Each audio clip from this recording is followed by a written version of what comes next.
everybody. We will call the meeting to order. Councilor Jonathan Lambert Melton is absent and excused today, and we will start with the Pledge of Allegiance, and I can lead us. Pledge allegiance to the flag of the United States of America and to the republic for which it stands, one nation, under God, indivisible, with liberty and justice for all. We did not have anything pulled from the consent agenda, and that also included the donation from the Raleigh Police Foundation, who is sitting here in the front row, so we appreciate that donation. Is there a motion to move the consent? Second. All in favor of that motion, aye. Aye. All opposed, nay. And that passes. Again, thank you very much. Report and recommendation of the Planning Commission. Good afternoon, Mayor and Council. Matthew Clem, Planning and Development, here with Dwight Otwell, the Chair of the Raleigh Planning Commission. So a look at our upcoming holidays for May and June. We have Mother's Day this weekend, so don't forget Mama. And then Juneteenth at the end of June, June 19th. Your scheduled public hearings for May 19th. There are currently none scheduled for June 2nd. And we have the suggested public hearings here for the items I'll go over now. First, report of the Planning Commission is the text change. This is a privately petition text change to the school lot area minimum. And the Planning Commission has requested a 60-day time extension to complete their review. We have rezoning Z4325. This is a request to rezone 3.79 acres from residential 4 to residential 10. Planning Commission recommends denial 8-1. We have suggested a public hearing date of June 2nd. Z4425 Jones Ridge Trail. This is in the northeast of Raleigh on our boundary with the town of Rollsville. Your Planning Commission recommends approval 8-0. We're suggesting a June 16th public hearing. And then we have a text change to zoning conditions for a property just across from Crabtree Valley Mall, 4.7 acres, currently developed with commercial uses, retail uses on the site. Planning Commission recommends approval 8-0 with a suggested public hearing date of June 2. That's the report of the Planning Commission. Myself and Chair Otwell are here to answer questions. Questions for Mr. Clem or Mr. Otwell? Okay, seeing none, is there a motion? We set the public hearing for the dates as recommended by staff. Second. All in favor of the motion, aye. Aye. All opposed, nay.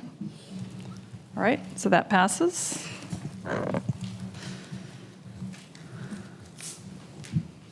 Thank you. All right.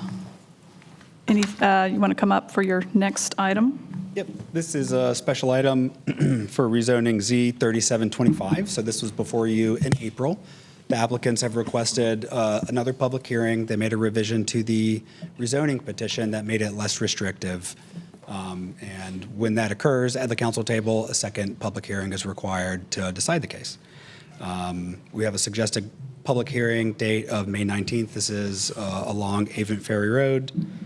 On the south side, existing zoning conditions for the site have not changed. There are two new zoning conditions related to building height and unit count. So the applicants have requested an additional story and height going from an RX4 to an RX5 zoning district. Zoning condition number 5 limits building height in feet to the height for the 4-story district. So in their site plan preparations and deliberations discovered that the topography of the site may put them in a position where a 5-story building is needed to have that occupied basement level.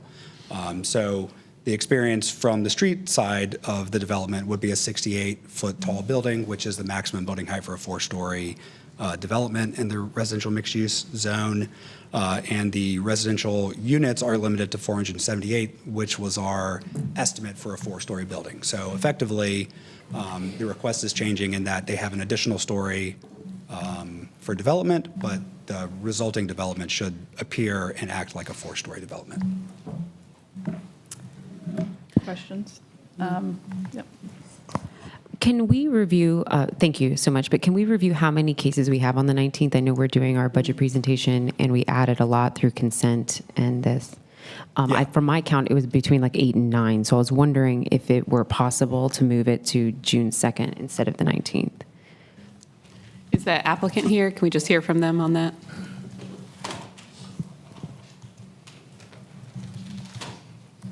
We would request the 19th. This is a case that faced several unexpected delays due to weather during Planning Commission because of the snow, and it's been delayed a lot. And it's a student housing project, so the permitting timeline is really, really critical here because they need to open in time for a school year to start. So we didn't face any opposition at Planning Commission, and no one signed up for the 4-story request on the 21st, so we don't think it'll take too terribly long, and would request the 19th if possible. Thank you so much. I'll just make that motion then to set the public hearing for May 19th. All in favor of that motion, aye. Aye. All opposed, nay, and that passes. Thank you. Report and recommendation of the city manager. Good afternoon, Mayor and Council. We have 3 items today under my report, the first of which is the Neighborhood Traffic Management Program. He's going to talk about our annual report, the work plan, and some program recommendations. We have Will Shoemaker from Transportation here to present this item. Yes, thank you. Again, Will Shoemaker with Transportation. Good afternoon, Mayor and Council. So again, today we're going to talk about the project, the program overview, the year-end report, looking at the work plan, what we did in the previous year, setting our work plan for the next year. And then as a second part, so this really is a 2 presentation in one. So the first phase being the work plan, the second being looking at the future of the program, especially as it relates to how it interacts with the recently adopted safety action plan, the Vision Zero team. So what is traffic calming? The U.S. Department of Transportation has a very technical definition. Really all that means is we're changing the street to really, encourage the type of driver behavior to slow down speeds to make it safer. And so what is Raleigh's reaction to that? Well, we adopted the Neighborhood Traffic Management Program in 2009 to address these speed and safety concerns, and we gave the program 3 tools, being multi-way stop conversions for intersection safety, speed limit reductions to set more appropriate speed limits in residential settings, and then traffic calming projects whenever regulatory signage and markings are not getting us all the way to the desired behavior. And the vision of this program is really to improve the safety, improve speed compliance, and enhance the quality of life along all of Raleigh's residential streets in our neighborhoods. In the year-end report, in your backup, there's a much more detailed and full listing of these data points. These are kind of the high end. So this has still been a very popular program where we've seen a 16% year-over-year increase in the number of requests. Since the last time I was up before you, we were able to complete 17 projects just in March of this year, and we were actively preparing another 15 streets to go to bid later this month, early next month. So we're excited to keep this project churn continuing so that we can continue addressing and meeting the needs of all of Raleigh's neighborhoods. Since the last time I was here, we were able to complete and then pull out the after data for the streets listed here. Again, it's much more detailed in that backup memo where there's a lot more data points, but really wanted to pull out some of the heavy hitters here. And you can see that there's been a positive shift in driver behavior, a reduction in speed along all of these streets. One data point that is not here, but we want to track how we are doing as it compares to the speed limit, because every street has a unique problem and a unique speed compliance issue that we're trying to address. And so over the history of the program, we're averaging that the typical driver speed is within about 1 mile an hour of the posted speed limit. So that's why you see varying numbers. It really is, we're tailoring each project to the needs of each street. And through all of your talks with Sean and the Vision Zero team, you as a council have told us that school zones are very important. We have taken that really to heart, and we factor in how we weight and prioritize projects. So if we get a school zone, it's very likely to receive a project with priority. You can see here that we've starred 6 of the streets that we have here, all in school zones. So again, that is very important to us. We've heard that from you. We've heard that from the residents, and we're going to continue to prioritize that, but just wanted to call that out on this slide. So that was all the work that we've accomplished and the requests we've received over the past approximate year. So now we're going to look at the resident engagement that we completed with last year. So as I talk about the balloting thresholds here, this slide is just so that you can better picture. So right now we have 2 levels of balloting. So it's an on-street ballot and then a greater neighborhood. All the streets that touch all the properties that touch the street are highlighted in blue. Those are going to be the on-street properties. All the streets highlighted in orange here are the neighborhood properties. So those are the approximate 2-block radius, or those that only have ingress or egress off the street. So that's kind of how the balloting breakdowns, just so you can visualize it as we get to this next slide. So we started with 20. We had 15 that met or surpassed all balloting thresholds. Later on in this presentation, we're going to be asking you to authorize staff to begin construction activities for these 15. I do want to call out Glenwood Forest. You can see under the street approval, that's not applicable, and that's based on how it's been developed. So it's multifamily. All the property actually touching the street is just HOA open space. There's no one that lives there. So we looked at where the people live. They voted and surpassed that minimum threshold. This has been consistent with other similar streets with similar land uses, so we felt comfortable putting it here. That will be a secondary action that you all will need to voice, but we were recommending that you move that forward. So again, we started with 20, so that means that 5 did not meet all policy thresholds. So we wanted to report these out for your consideration if you want to discuss further. Looking at the top 4, because those have very close or really high levels of support. So Pasquotank, we just needed one more on-street participant to trigger the tiebreaker thing. It could have been a yes or a no vote, so they were really one participant short of achieving that administrative approval or administrative recommendation for approval. Similarly, Northwood Drive, they were 2 yes participants on the neighborhood from triggering that, so again very, very close. Laurel Hills Road, it was not as close from a participation threshold, but this is the second time that we've offered this neighborhood and this street a project. In both instances, on-street has supported the project moving forward, and the greater neighborhood is not. So this is just another repeat of that. And then St. James Church Road, extremely high support from the on-street, but then extremely low support from the greater neighborhood. So again, those are some that you may want to discuss and consider. And again, Rainwater, they voted it down pretty resoundingly. Do want to add that just because they voted it down and all these streets voted against it and some of the thresholds, that does not mean the problem goes away. Again, Laurel Hills, this is the second offering. We'll kind of touch on that in a little bit later. So just because they've opted out of this does not mean that their street gets better.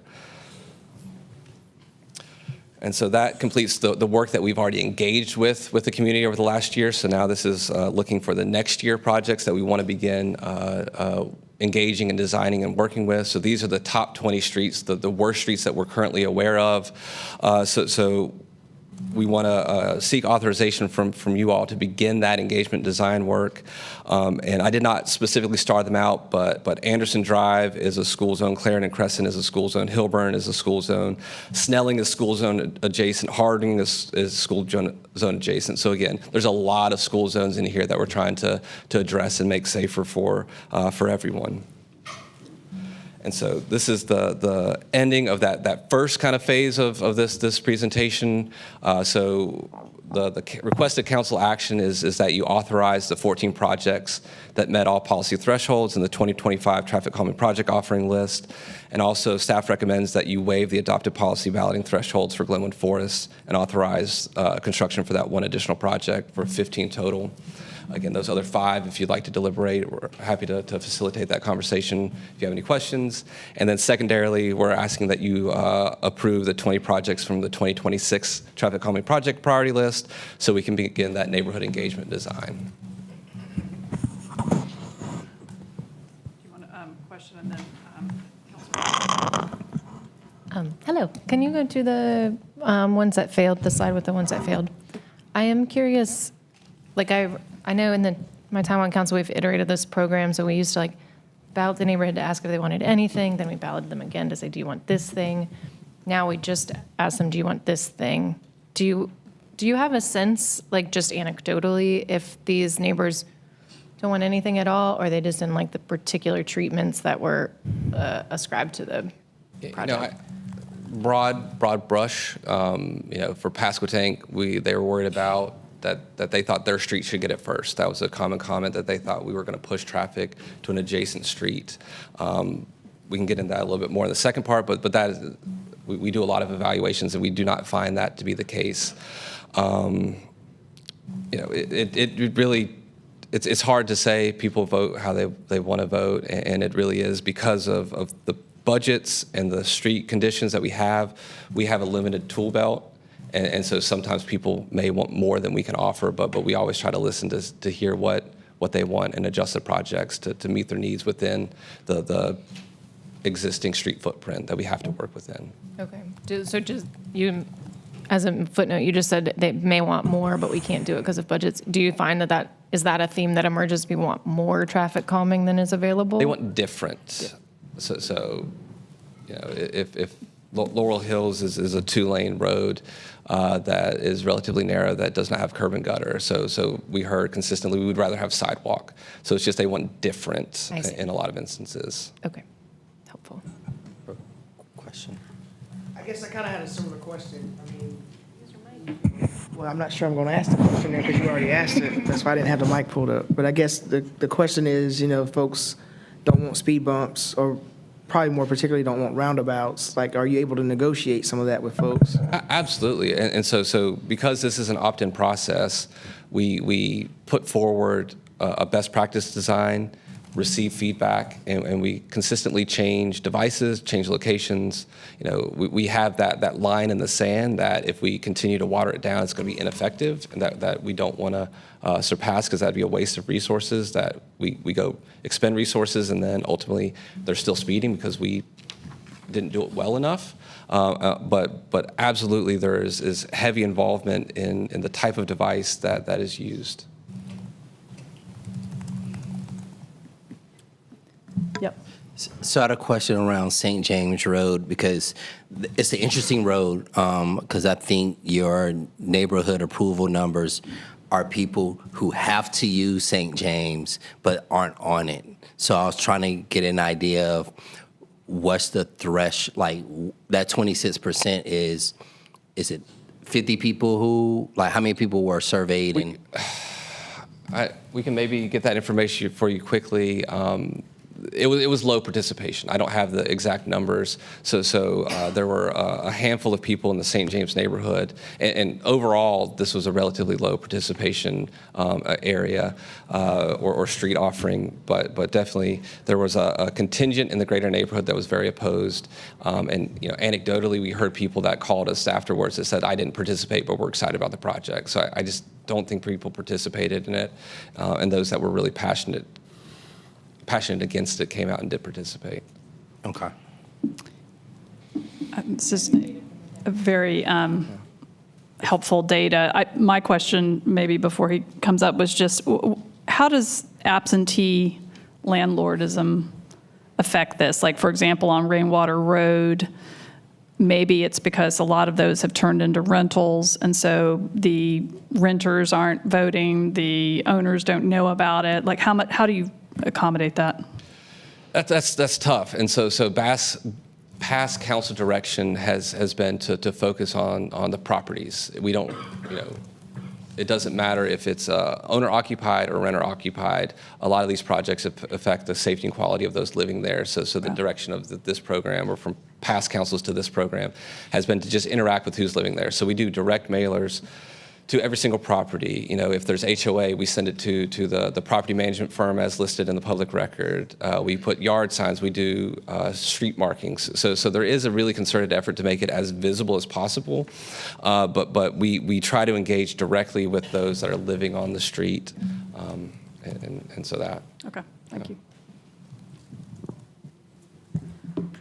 For Laurel Hills, knowing that this is the second time they've come, how many in the past projects have done that where they've come back a second time and then not made it past? Is that something that's prevalent? I don't have the data. I mean, it's streets reappear regularly on our list. I mean, as an example, Anderson Drive, this is the third time that we're going to be offering them a project. Arnold Palmer Drive, this is the third time we were going to be offering them a project. Hilburn Road is going to be the second time we've offered them a project. So again, just because projects get voted down does not mean that the problem goes away. It just creates conflict in the neighborhood where the people that want a project have to continue going through the process, and the people that don't want the project feel like we are forcing them to go through the project over and over again. And so it's trying to find that balance between moving forward safety projects, but then also getting really valuable input and feedback from the community. Right, and just clarification for those 5 that you had, the Pasco tank, there's a possibility to include one more of those, and if we head that direction, but we don't have the funding to do all 5. No, we have the funding to do all 5 if you should choose. It's just, again, from a staff level, you set the thresholds, these do not. If you all have the authority to deliberate and move things forward if you so choose. Awesome. Thank you so much. Yep. Sorry, 2 more for me. Can you remind us, so, everybody who's on this list already got their speed limit lowered, the problem persisted, and what is, they have an identified problem, right? So everyone is on this list because people are speeding more than 7 miles? 7, or there's a repeat speed-related crash problem. So there's either speeding or crashes on these streets. Yeah, got it. So I think that's just really helpful to solidify. Is we have now named that these streets have speeders and crashes, and so then I think it's important to kind of put a fine point on that. And then switching a little bit, you kind of mentioned this, but can you say more when people who maybe were not in the ballot radius or they missed submitting their ballot and want to engage differently, like they call your office or send an email, how are those expressions of opinion counted, or are they counted in this? So I guess twofold. We want to get as much engagement as possible. There's no geographic limit on who can tell us. We're going to receive that and interact with them, whether you're on the street, in the neighborhood, or you live a town over and you're just opposed to it. That doesn't matter to us. We are going to engage with you if you come to us, whether it's a phone call, email, or through our portals. From a balloting, we do have policy prescriptions on that define the on-street versus the greater neighborhood. So when people do decide to participate through a ballot, we do not include these in these numbers, but we do record everyone and their address that chooses to do that as part of the broader spreadsheet. And then if that broader engagement changes the ballot outcomes either for the positive or the negative, we report that out. Thank you. I had one more question, which is just that school zone issue. How does that factor in? 13 miles per hour reduction through your projects in some of these school zones is, that's very significant. And you think about children being exposed to that level of speeding. Mm-hmm. And it just seems like the children's safety should come before neighborhood resistance. So, are any of the 5 that failed in school zones, and how do we think about that? So if we want to get to the second part of the presentation, there's definitely opportunity for you as a body to change some policy that may directly address whose voice carries the most weight, and how do we engage and how do we ask for projects to move forward? Because that's a huge question, and that really dovetails very seamlessly into the recent Vision Zero talks. Yep. So. Well, let's take care of these first. Madam Mayor, I would be willing to make a motion to approve the 14 plus Glen FARs, and 4 of those 5 that failed because the on-street participation is so high, as well as approve the 20 projects for 2026. So that's my motion. And Okay. just to confirm, the 4 that you're authorizing are not, rainwater was on the bottom, but you're. Correct. I'm not you're including the other one. rainwater. Okay. Yep. Okay, that's the motion. All in favor? Aye. Aye. All opposed, nay.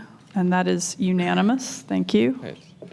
Fantastic. And now there's a lot of questions kind of leading us into this next part, so I appreciate that setup. So how does the NTMP, the Neighborhood Traffic Management Program, fit into Raleigh's Vision Zero future? We really pride ourselves on a program that is continually trying to improve through council direction, through resident feedback. We're always asking what works and what doesn't, how can we better meet the needs of the community? And really through that about 2 years of engagement through the Vision Zero Safety Action Plan that culminated in the adoption last meeting, we wanted to filter this program through that lens to see how it's stacked up and if we should bring some policy considerations forward. And with any policy consideration, there's a lot of trade-offs. So definitely, if you want to get into the weeds in this might be a good topic for you to go to committee if you'd like to discuss further. So the core is our why. Why are we bringing this forward? So it's really the three pillars that we want to look at are safety, community feedback, and community building. And so safety, this is pulled from the U.S. Department of Transportation. So there's a direct correlation between speed and severity of crash and the risk of a fatality. And so really focusing on making all of our streets, but in this program's lens, our neighborhood streets as safe as we can, and by limiting speed and eliminating the ability for drivers to speed. Community feedback, again, dramatically important. We have nearly 2 decades of NTMP data that show those trends of who likes it and who doesn't. But 2 out of the top 3 things we heard from the Vision Zero engagement were that speeding and distracted driving were their most worried things. So again, in a neighborhood setting, this program is Raleigh's direct answer to help address those concerns. And then lastly, community building, because that's really what's important. And so whenever you have a safe street, it really allows you to have the confidence to let your kids be confident to walk to school, walk to their neighbor's house. It gives you the confidence to feel like you can walk to your mailbox or do gardening in your front yard and not get hit by a car. That's a real comment that we've heard from people that's a fear. And by making the streets safer, you can move that activity from the backyard where you're using your house as a buffer between you and the street out into the front yard. That front yard interaction fosters that community and that neighborly vibes that I hope Raleigh is trying to get, that you can meet your neighbors and talk to them and really become more of a community and cohesive community. And so that's the benefit that a lot of safe streets and traffic calming can give. And so we wanted to again, take that look at the current NTMP policy, the trends that we're seeing, and the sentiments that we hear. So as of right now, projects are opt-in for safety. We go and say, hey, your street has an identified issue. Do you want us to make your street safer? Some of the common objections from the public is that they're worried that projects will divert issues to an adjacent street, and the neighborhood generally is worried about that. And so we do a lot of after studies, and we've found that is typically not the case.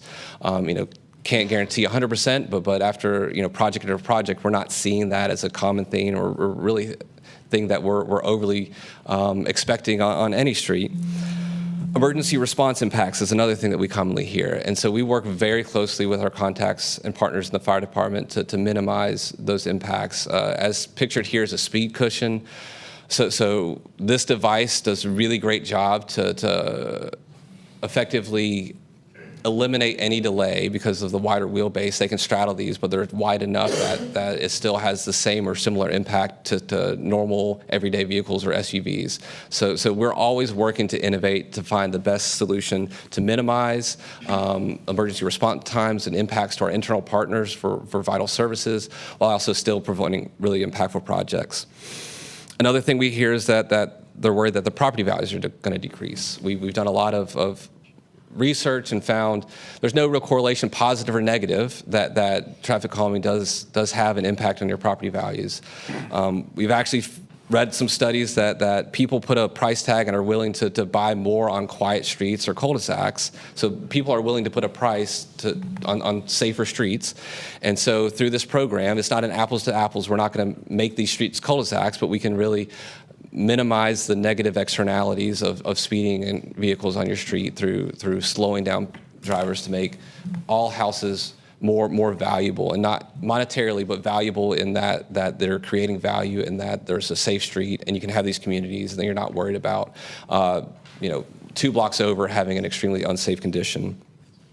And then lastly, we hear that it's an inconvenience. Looking at how much time you're actually interacting with this. So if you're going out a handful of times a day, we're talking maybe 10 to 20 seconds per trip. It's a cumulative 5 minutes out of your 24 hours that we're talking about impacting you. And we're not even really impacting it that much. We're just requiring you to go the speed limit through this. So that's the trade-off is for about 5 minutes cumulative of a minor annoyance. And I live in this world, and I agree that it can be annoying to when you're running late and you go over some speed humps and it makes you slow down, but that's good. Is that worth the trade-offs for having permanently safe streets? And then we wanted to also see the trends on how people vote. And so here we wanted to really kind of humanize the different zones that we look at. So in that top left corner, we've zoomed in to a neighborhood street. So that's the street that we're offering traffic calming. So it's really close. You don't have to squint. You can see the activity. You zoom out a little bit more. That's about 200 feet. And we chose that because that's the regulatory allowed for how far away you're supposed to be able to hear a car horn. So these people can hear the traffic, but maybe can't see it, but you're close enough that you're really interacting with it. Follow the arrow, you're zooming out a little bit more. You're starting to have to squint to see where that street is that we're offering traffic calming. So that's about the 2-block radius around that.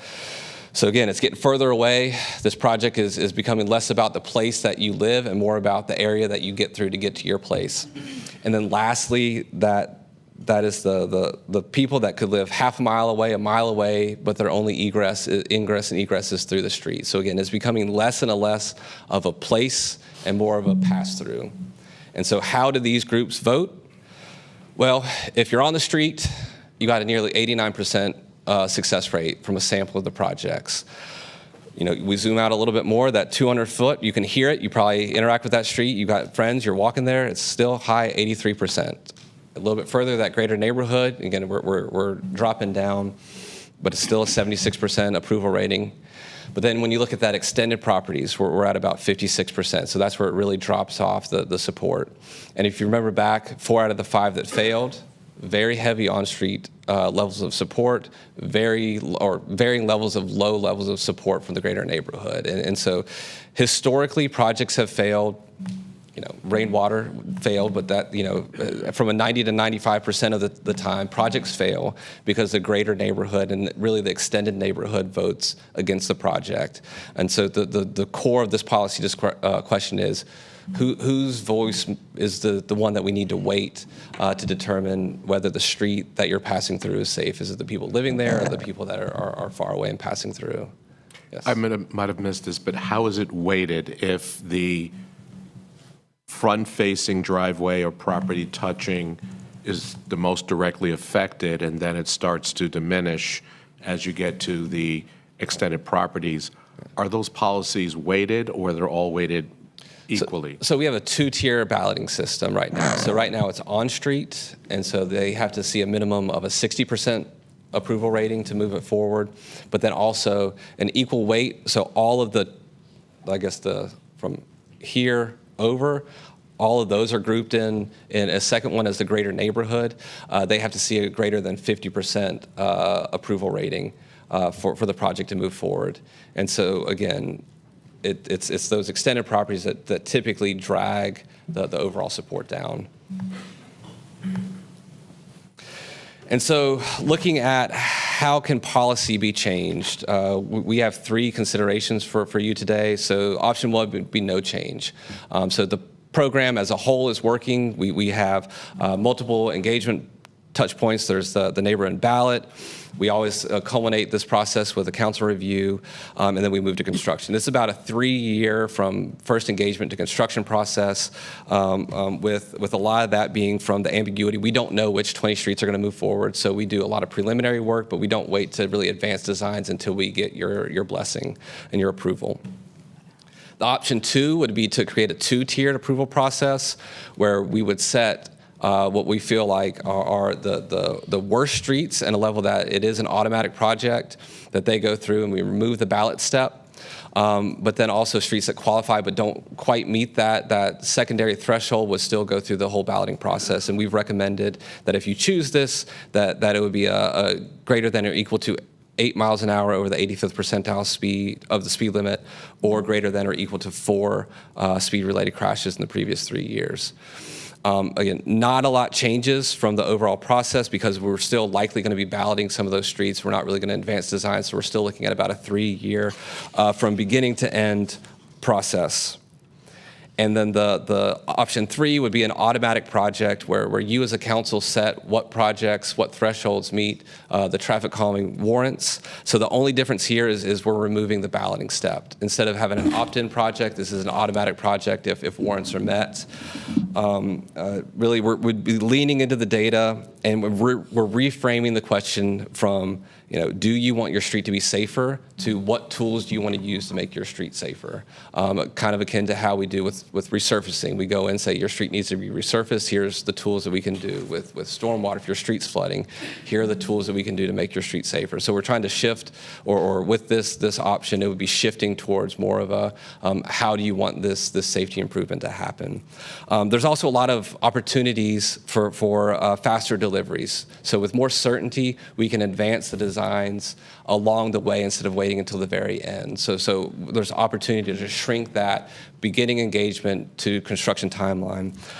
Also, past councils have directed us to evaluate and look at how can we force multiply and partner with other city programs as well as private development by going to an automatic project. It simplifies the ability to write traffic calming into zoning conditions and work with private development to do off-site improvements. And then lastly, going to lean on street resurfacing. There's a lot of times that whenever just serendipitously we have a project and a street resurfacing we combine, and that's a great partnership. But a lot of times they come to us and say, we're going to resurface this street, and we have a couple streets on our list, but they're far down, they're not a priority. There's no way for us to elevate to take advantage of that. So if we can better partner with other programs within the city, again, specifically street resurfacing, we can get economies of scale because they're dealing in so much more quantities, so we're going to get better unit prices. We're not going to double up on mobilization, so we'll be able to stretch our limited funding to do more streets and do more streets faster. And so, again, looking at the summary, this is just so that you can see them all on one page, and really wanting to hammer home, kind of, I alluded to this, or I spoke to this earlier, on the 20 streets that you all approved to start working with. Anderson Drive, this is the 3rd project offering. Arnold Palmer Drive, this is the 3rd project offering. Hilburn Drive, this is the 2nd. So we are continuing to revisit streets over and over again, and so it is frustrating to the residents. But then this means that there are 3 streets that have been offered projects multiple times, meaning that they're kicking other streets that have never gotten an offering to future project lists, and there's that ripple effect over and over again. And so this is the point that we want to help facilitate that conversation with you all to see if this is a policy or if there are policy changes that you want to consider. Staff would recommend that you go to option 3, the automatic project, but absolutely want to answer any questions that you have or have a deeper discussion if that's what you so wish. Okay, that was a lot. Do we have questions? Okay, Councilor Patton. Yeah, just to open it up, I do think it would be really helpful to hear this in committee and just go a little bit deeper on how much quicker can we speed this up, and just you shared some data with us about the first step, the speed limit reductions, and how successful those are, but it might be helpful to really draw that out. So just to kind of open the conversation, I would love to send this to committee, and then we can certainly throw out our questions now, and maybe you can just collect them for presentation then. If everyone's good with that. Well, we can solicit the responses, but I'll turn over to Council Fort. Yeah, the only thing I will say is I'm a little bit hesitant about having a blanket policy from the standpoint of getting feedback from folks who are frustrated about the placement of roundabouts in different parts of the city.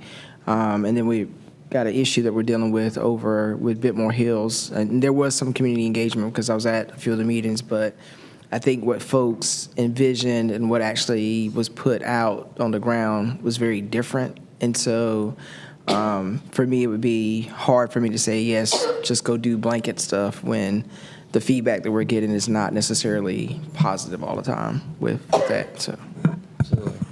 Councilor Yeah, Branch. and I would like to, I'm fine with it going to committee, and I would like for us to figure out the things that you mentioned in the automation of the process.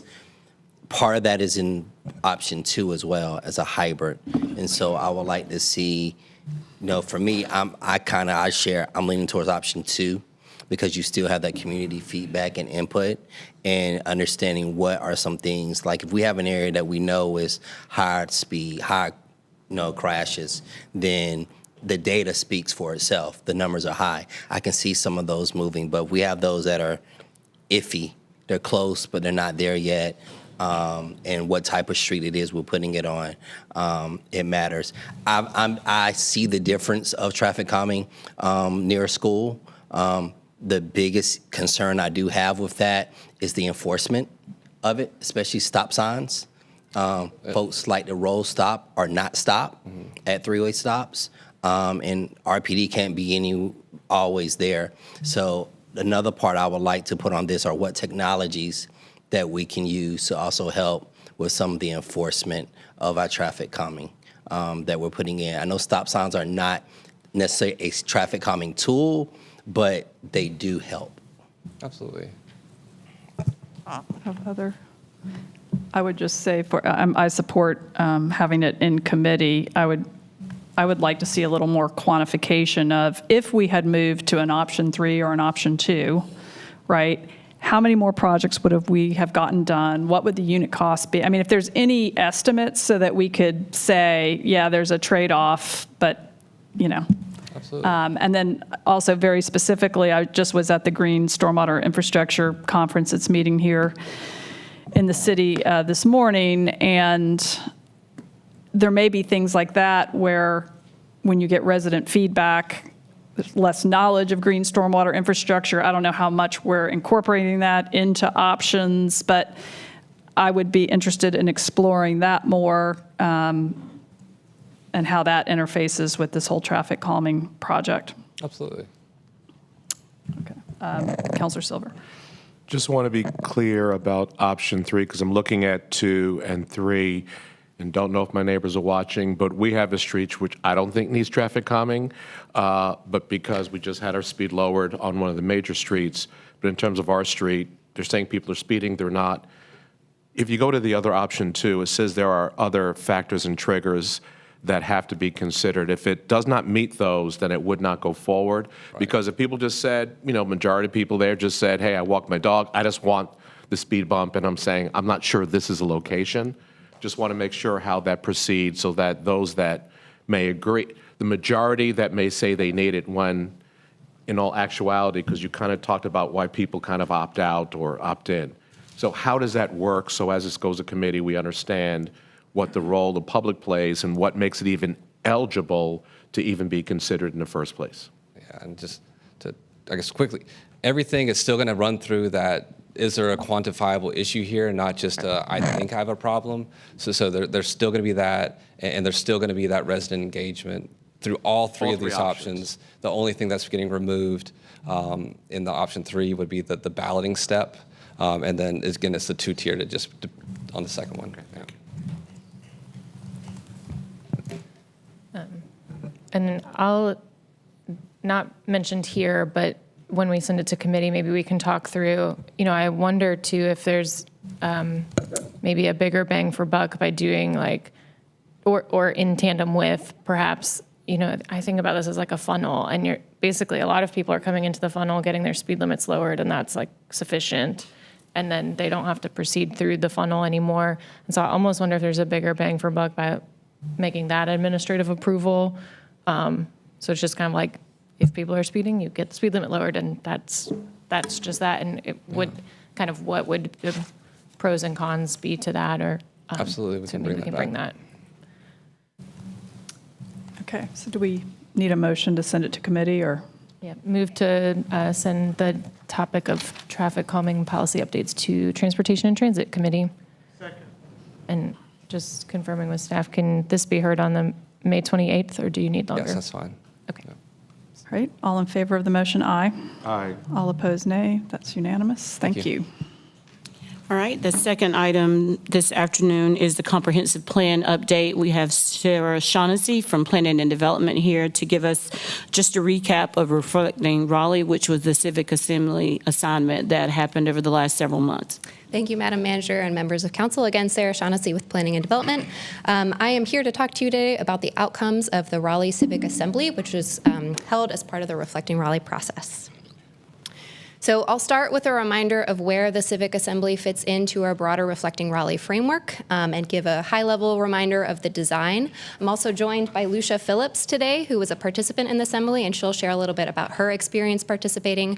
And then we'll dive a little bit more deeply into the remit and the specific recommendations that the Assembly provided in response to that remit. And for the sake of brevity, I've highlighted for you some of the comp plan implications that we've taken from the recommendations, but their full report of 29 recommendations was included in the agenda backup and is published online if you want to dig into those specifically. Our main purpose here today is to ask you to receive and acknowledge those recommendations and then direct planning staff to carry forward some of the existing endorsed land use policies and explore some options to operationalize additional recommendations for enhancement. So we wanted to start by showing just a brief video of the Reflecting Raleigh Civic Assembly process.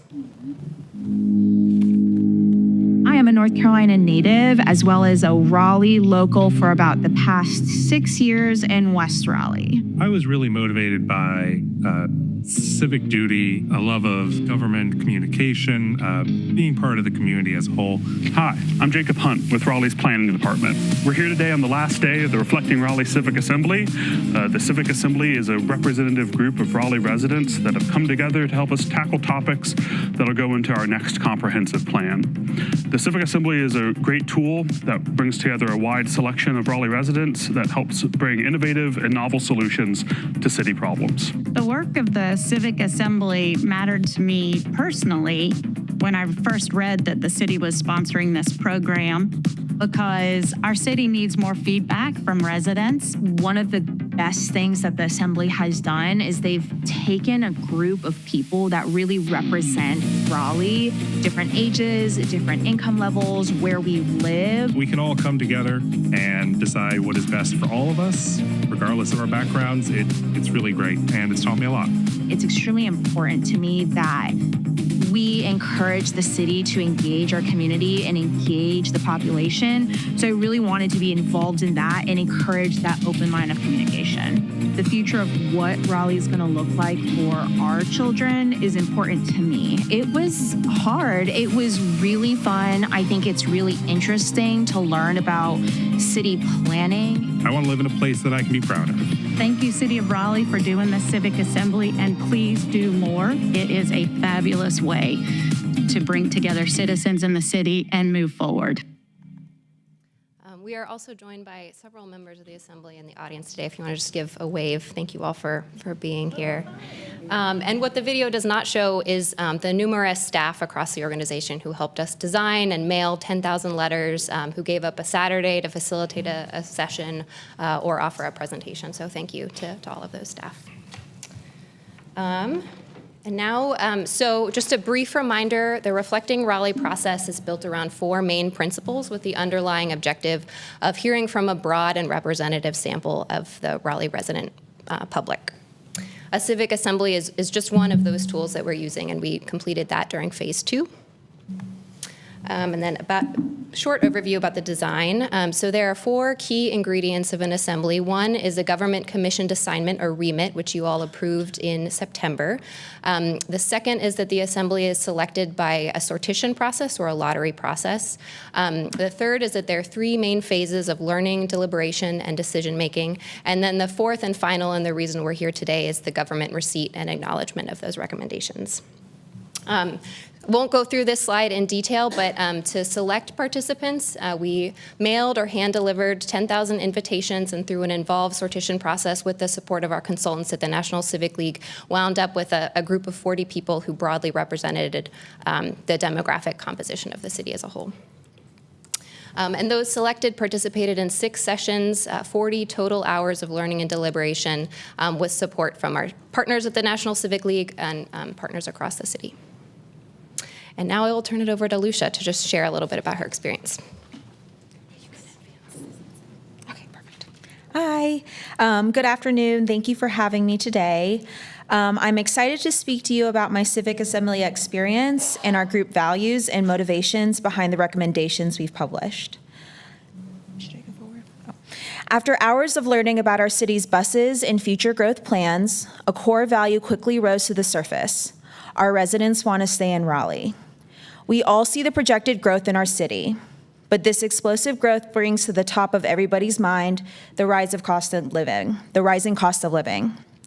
And what does this mean for the neighborhoods that we've grown up in, and how does this change our children's futures? It became clear that we wanted the residents who've created the history and charm of Raleigh to remain a part of our neighborhoods. We want our complete neighborhoods to be accessible to all of our residents and provide opportunities to live, work, and play. Our group values Raleigh's residents, including the historically disenfranchised, the seen, the unseen, the majority and the minority, not to just be considered, but to be protected. For those who may be historically priced out or marginalized, to be given the care and attention in the way that may not be intuitive.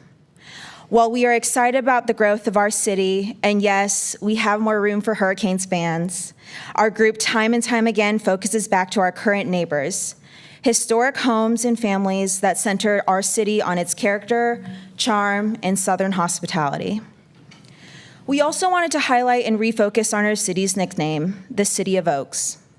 We have miles of greenways that our residents use to better their health, commute to work, connect with others, and visit with local businesses. As we continue to make space for growing complexes and create new roadways, we find our city and its residents continuously impacted by climate change. And we want to emphasize the continued dedication to our environment.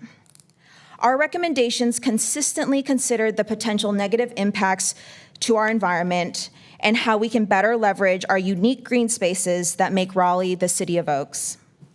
Engaging and protecting our green spaces centers Raleigh's on what we are known for. We want to keep the bees here, celebrate backyard gardens, and let our light shine through. I also want to take a brief moment to touch on my personal experience of being a part of the Civic Assembly. I want to highlight that this felt like our assembly. This was about our city and about our home. We came together as a group of strangers, but we formed real relationships through our time together. I spoke with different members about their children, their faith, their sweet tea recipes, which blue is the best blue, and their stories of Raleigh. In a time where it feels like we are constantly reminded about our differences that feel irreconcilable, our group worked in collaboration. Of course, that's not the entire picture. We had disagreements, we questioned intention. We worked in collaboration, and we probed each other for more. But we came to these conversations and recommendations through a collaborative and cooperative process that was, dare I say, even fun. And in the future, when the city considers engaging the community for feedback, I hope that you consider this exercise was both thoughtful and meaningful to us. I want to thank the Raleigh City Council for providing us this meaningful experience, and we are eager to see how these recommendations are implemented in the comprehensive city plan.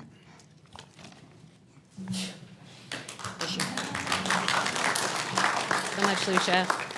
Thank you, and thanks everybody for participating. It's great. a little more data to put a fine point on some of the remarks that Lucia shared. So at the first day of the assembly and at the last day of the assembly, members were invited to participate in a survey to sort of gauge public perception and public trust. And so these are some of the results that showed a measurable increase in trust in the public process and willingness to engage in the future. So this question showed an increase in confidence that their recommendations on the current issue will be implemented. This question showed a demonstrable increase in a feeling that the entities running the process, so staff and our National Civic League partners, are accountable and trustworthy.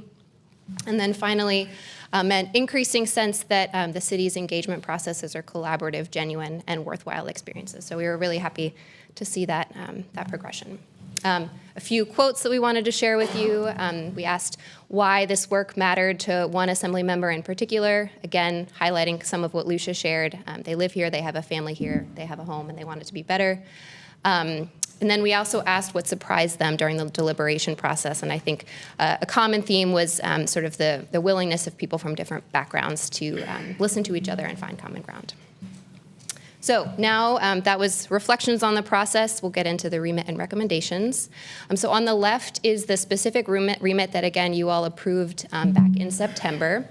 Raleigh's current growth framework directs the majority of new growth and development to our designated growth centers and frequent transit corridors. And as we grow and as we move towards 2050, we understand that we're about to add 250,000 people. So we wanted to understand if that was the right direction to continue to move in as a city, guided by the comprehensive plan. So some of the specific questions that the Assembly wrestled with were what elements make up a complete neighborhood? Should that change based on where it is in the city? So should neighborhood composition change based on geography? Knowing that Raleigh is going to continue to grow, how should that new growth be distributed across the city? And then finally, how much should existing neighborhoods be expected to change to accommodate more people? Again, the Assembly together produced a report that includes 29 specific recommendations. Those recommendations touch on the following 7 themes. And when staff received those recommendations, when we were thinking about how to implement those recommendations, we grouped them into 3 main categories. One, many of the recommendations served as an endorsement of our current policy approach. 2, a number of recommendations also served as an endorsement of our current budget priorities. And then the 3rd bucket highlighted some opportunities for adjustment or enhancement to our current approach. And so again, focusing on the implications for the next comprehensive plan, the recommendations that the Civic Assembly produced that sort of indicate support for our existing policy. 1, focus new development in designated growth centers and along frequent transit corridors, so an endorsement of our current growth framework approach. That seems to be working, and their recommendations indicate that we should carry that forward into the next plan. 2, encourage housing density and housing variety along transit corridors. There was an acknowledgement that adding more supply would help resident and creative housing solutions might help residents stay in place and stabilize housing costs.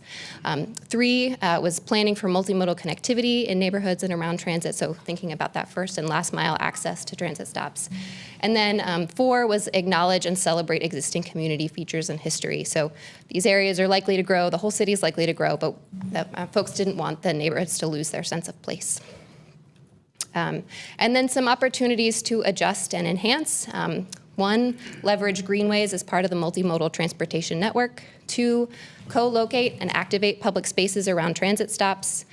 3, plan for transit corridors to function as complete neighborhoods, so sort of a reinvention of the 15-minute city concept where somebody could take transit and be able to access, from their house, be able to access the resources that they need.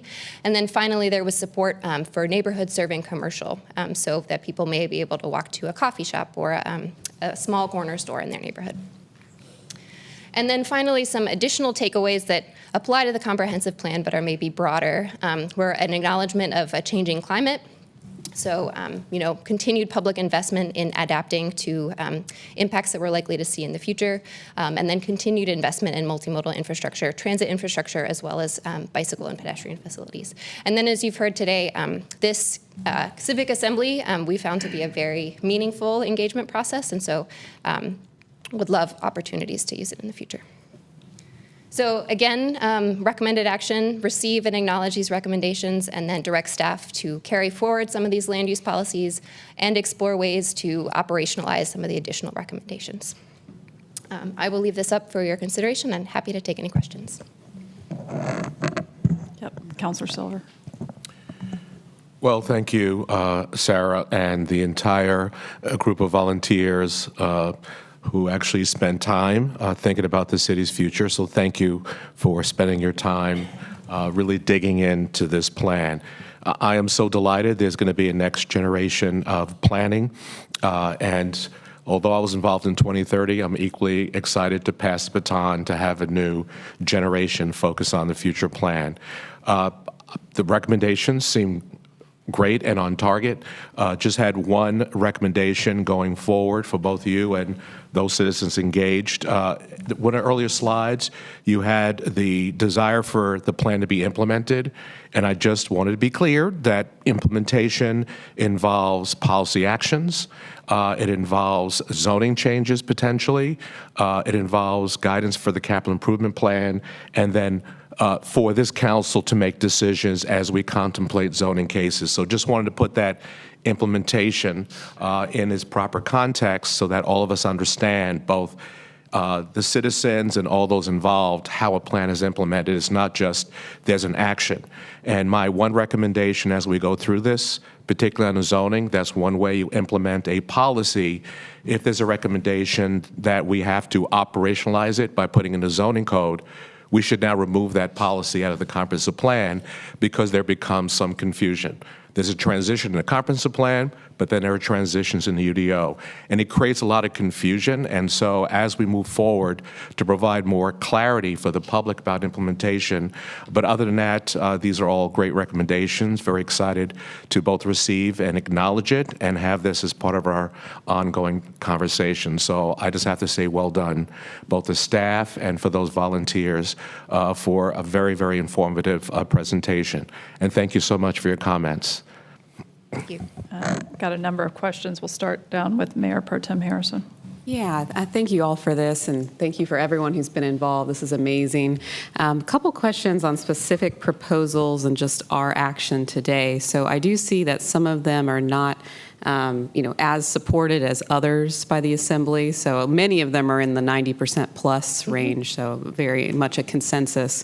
But I noted like Proposal 26, 27, 28, there might be others. Those are more like at the 50% level. And so is what you're kind of asking us to do is to support every proposal regardless of the percentage, potentially? So in their final report, the sort of consensus building process that the group went through was to propose recommendations, and then they would do sequential voting. So everything that's in the final report at the top received 75% or greater support from membership. They wanted to include for visibility the recommendations that received less than that. And then staff went through, and some of these policies are more operational. So we pulled out the ones that are specific to the comprehensive plan and have an impact on policy or the broader vision. So we've highlighted those for you here, but do want to lift up all of the recommendations for consideration, either in the plan or elsewhere, either through the budget process or other department initiatives. So to clarify, what we're potentially saying go forward with are only the 75% and higher proposals? That's correct, yes. Okay, there was one, I think that's 76% I had a question on. Just so I understand it, it's Proposal 7, and that was related to improving safety across high-volume bus routes. And it was the last part, that zoning decisions should be made with the area and existing citizens' best interests in mind. And then that went on to say no high-rise condos, buildings, in communities that are unrealistic for this type of infrastructure.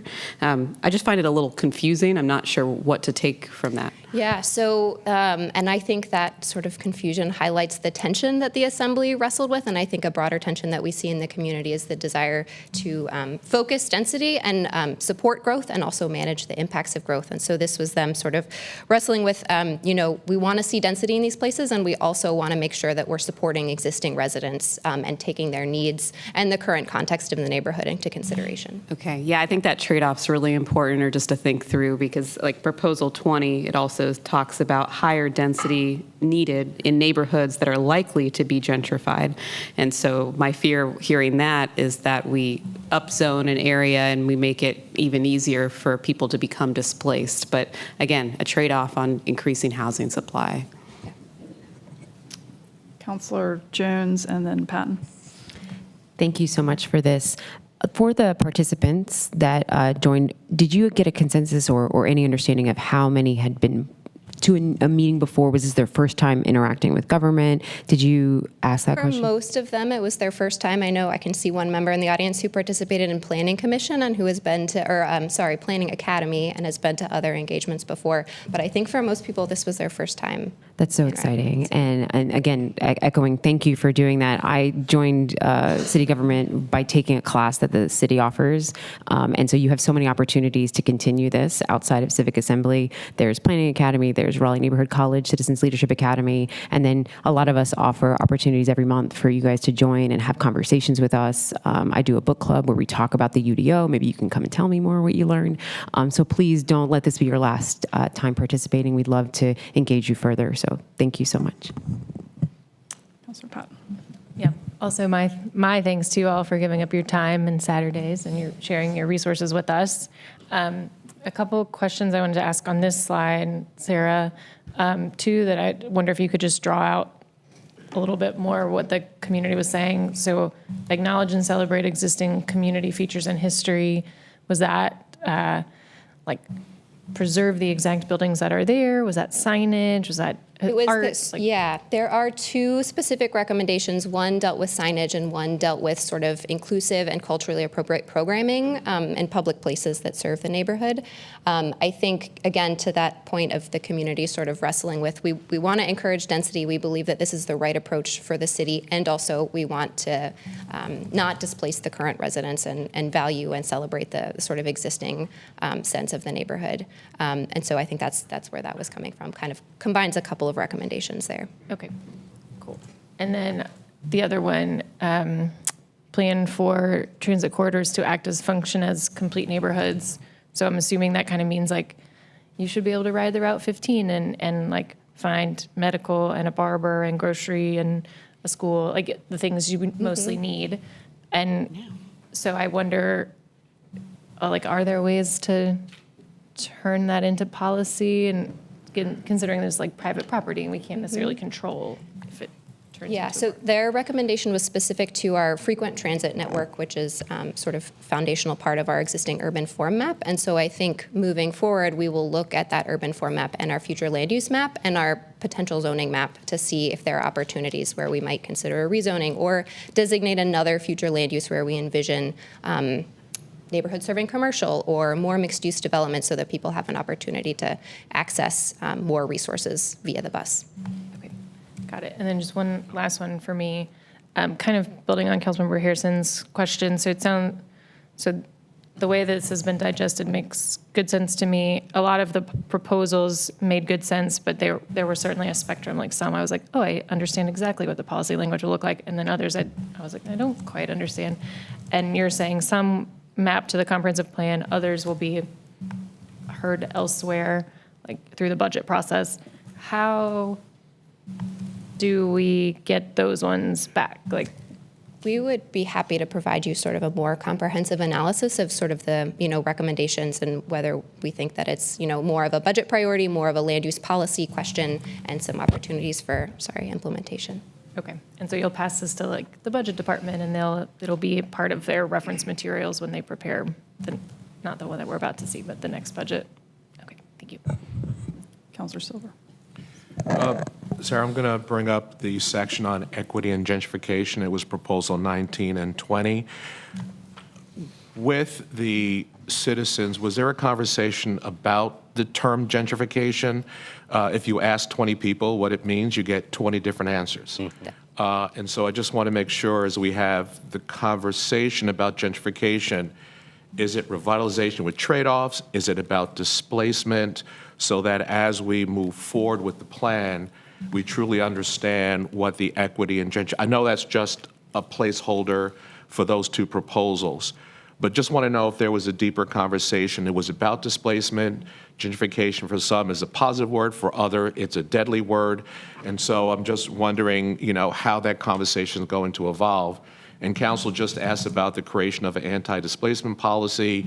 I know the Housing Community Development is exploring that. So just want to know, as we look forward, we certainly don't want people to be displaced, but that word gentrification could be a trigger. So just want to know what happened with the assembly and how did that piece of the conversation unfold? Yeah, there were several conversations about gentrification and displacement, as you can imagine, and 32 different definitions of that term. So I think that is, I don't know that the group came to a full consensus on a definition, but that is certainly work for us as a comprehensive planning team moving forward and with our colleagues across the organization to define and dig into.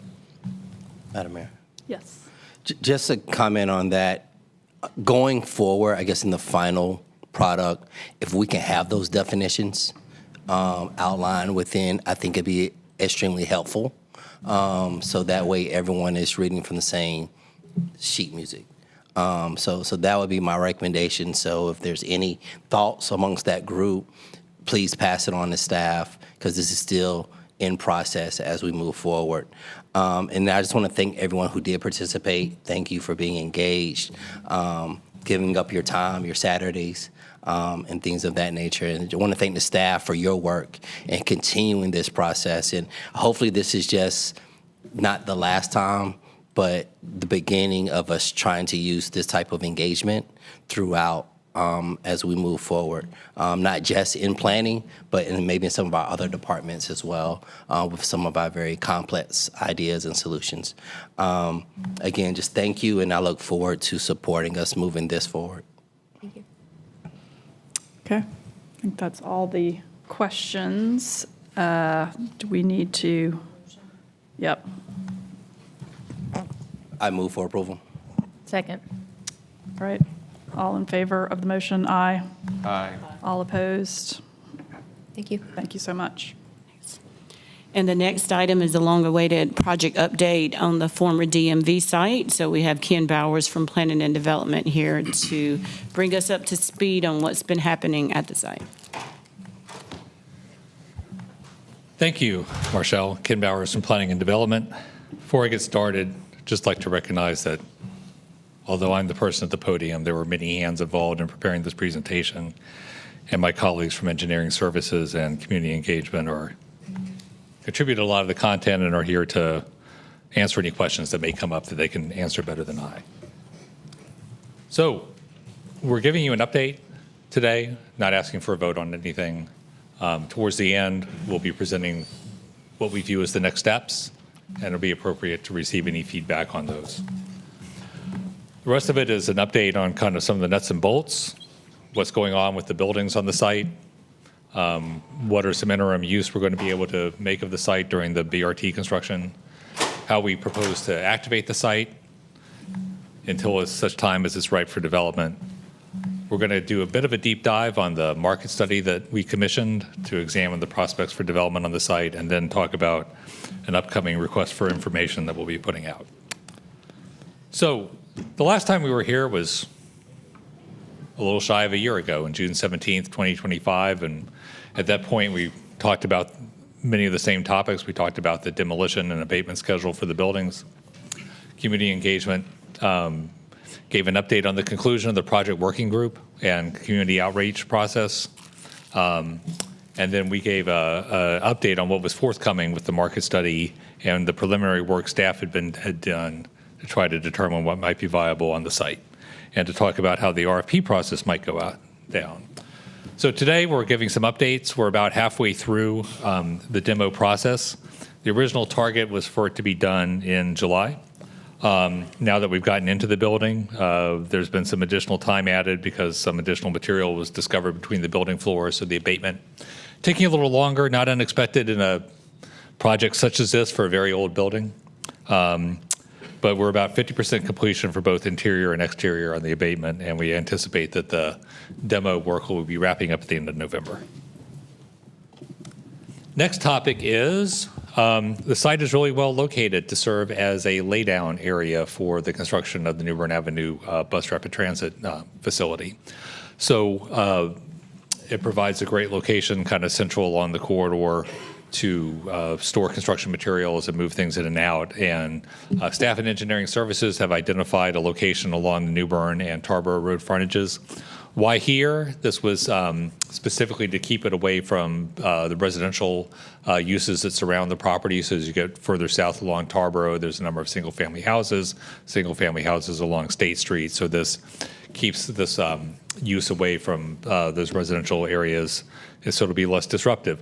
That said, should there be a need for this to migrate from one part of the site to another during the construction phase of the BRT, that is possible, since a laydown area is constantly moving materials in and out. It is possible if we decide that we need this for something else, that can be accommodated with some notice. Now, going to the site activation, we have sort of three categories of activations that we're looking at. So there are quick wins. Those are targeted to generate some early excitement and visibility on the site. Recurring program provides some consistent touch points that can be scheduled over time. And then some of the place-based activation might involve some physical improvements to some of the spaces on the property to make it more welcoming. We want to do this as we move from the demo phase, where obviously the site is off limits, to when it's eventually developed, when it'll be off limits again, but there'll be a period of time where we can pursue these activations. We're not going to do this alone. We're going to work with both internal and external partners. We want to look specifically at partners that are rooted in the community in some way. So internally, we have facilities such as the city facilities, such as the Tarboro Road Community Center, the Teen Center, that are there, and we'll be working with our internal departments on activations. External, we want to work with businesses and with nonprofits. So you got your food trucks, pop-up vendors, folks who operate farmers markets. And we want to have ongoing involvement with the project working group to brainstorm activations going forward. What is the timeline? So we are looking at 2 events in 2026. The first up is coming up pretty soon at the end of the month, May 30th. There's a community cookout on the site. As we go into 2027, we're looking at quarterly anchor events on the large site. These first 2 community events, because of the demo going on, are going on in the south part of the property, which is a little bit separated from the main block. There's 2 parcels on State Street. We'll get into that a little bit more detail at the end of this presentation. And then beyond 2028, exploring some community-led programming on the property. So with that, now comes the big bucket of cold water, which is the market study findings. I want to start by saying, the goals that have been set for this is we want to deliver a project in a reasonable time frame that meets as many of the city and community goals as possible and maintaining trust throughout the process. And what are these goals? So we see sort of 4 broad goals that have been set by the community and by city council. One is, this is a major site, one of the largest redevelopment sites along the New Bern Avenue BRT. We want to see transit supportive density. We don't want to see, we want to produce a lot of opportunity for to create transit riders as part of the redevelopment of this. We want to see significant affordable housing on the property. We want to see community serving uses. Some of those may be commercial, such as retail, food and beverage. Some of them may be things like flexible community space for neighborhood gatherings. And then we're trying to minimize additional city subsidy. Additional to what? Well, there's the value of the land. It's a big block of land. The city was able to put a fair amount of financial resources towards purchasing it. We were hoping that the land would be the source of the subsidy for those parts of the uses, such as affordable housing, which require subsidy without requiring major draws on other city accounts. So let's look at the project working group priorities. And this is a refresher from last year because this has not really changed. But again, at the top of the list is affordable housing. Folks wanted to see retail for the community. They wanted to see community space. There was a particular emphasis on incubator space and something related to healthy food, whether that was on-site dining or food stores, et cetera. Then there were things such as cultural recognition, universal site design that would be built into the design of the development program. And these were considered must-haves. And then the 2 like-to-haves were sustainability and innovation, and if it were possible, childcare on the site. Now, Other things on this list, affordable housing, there are well-established resources and programs and legal authority for the city to get involved in producing affordable housing. We produce hundreds of affordable housing units with our programs every year, and we can bring those programs and that authority to bear on this site. Some of these other things are determined as requiring some sort of participation and subsidy, but the nature of them is it's a lot less clear, both from the authority and the programmatic support side, how the city can go about bringing these into reality. And they also require the existence of partners. So the city's not going to own and operate a daycare. We would need a daycare operator to do that, and we would have to partner with them, for example. And then I think these three goals are things that could be incorporated into the criteria for the eventual development RFP and built into the project design and program because they're probably achievable with an enlightened approach to site design. So how do we underwrite development here? Well, going into this, our thought that in order to generate both value from the land that could cross-subsidize uses on the site, as well as to meet the goal of transit supportive density, that the thing that would be the economic driver on this site would be fairly dense mid-rise apartments. So a typical mid-rise apartment building in Raleigh, like you've seen developed all over town, produces at least 90 units an acre, which is a pretty high density for a TOD location.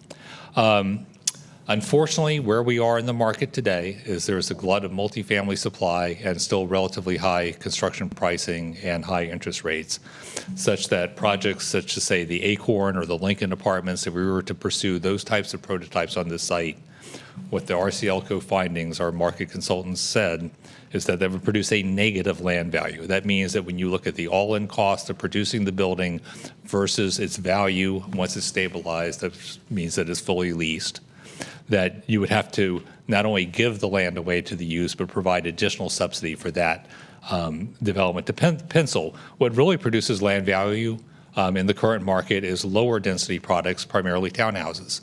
They could be for sale, they could be for rent, they could be traditional townhouses where you have single units divided by vertical party walls, or they could be like this 2-over-2 product that we've seen, such as the gray on South Person and Blunt Streets, or at Washington Terrace, which have stacked townhouses, 4-story buildings. All of those would be viable and could produce substantial value.